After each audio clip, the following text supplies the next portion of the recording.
1. Introduction. The experiments began about 10 years ago. The purposes, as originally described, were, quote, to discover why it is we just keep putting up with this, and to formulate a reasonable explanation as to why we write poetry, unquote. The time has come for the first few conclusions to be drawn. 2. Data and initial conclusions. First of all, and you needn't feel an obligation to spread this around, mind you, I'm fairly certain that self-prescribed supplemental diet of anesthetics and hallucinogens has somehow skewed the data.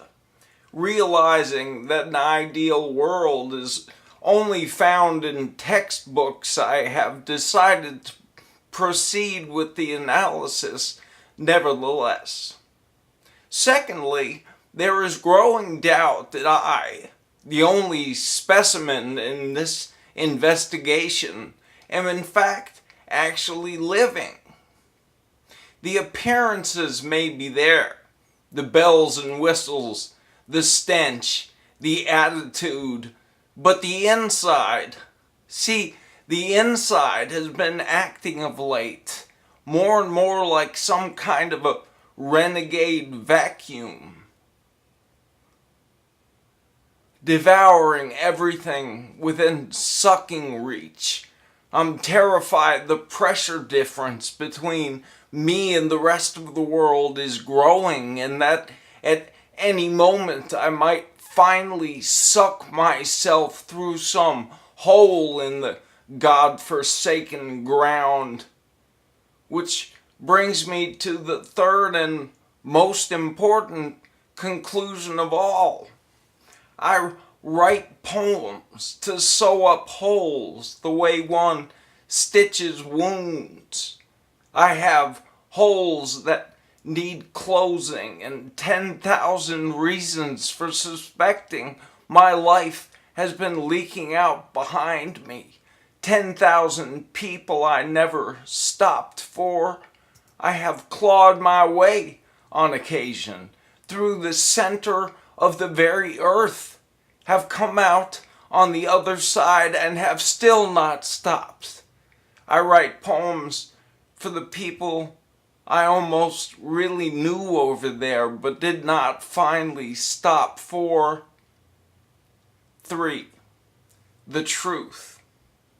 In going on and on like this, whining about my determinations, it turns out that I am, in fact, still frantically trying to sew up holes by beating around a fundamental bush.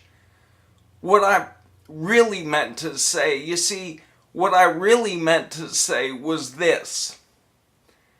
On my 19th birthday, I found myself stepping on a train in the town of Longsand in the province just south of the lake. There was a young woman there in the cold on the platform calling out up towards the window of the train as we pulled out of the station.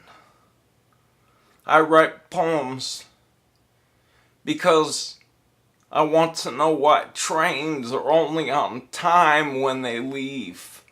I write poems to sew up holes I leave behind. There was a young woman standing there on the platform in the cold, calling out up toward the window of the train as we pulled out of the station, calling out, asking why. I write poems because I never knew which why she was asking, because I still can't say why, whichever one it was, and because I have not seen her since. I have run from 10,000 people I should have learned to love and have not seen since.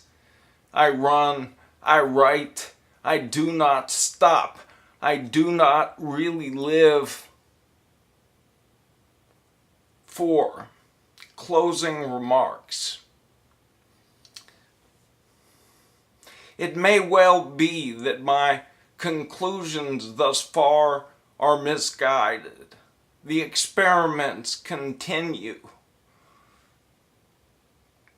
But this must be the ultimate beauty in any science, any experiment, any poem, any afternoon. One prepares oneself at any moment to start from scratch again.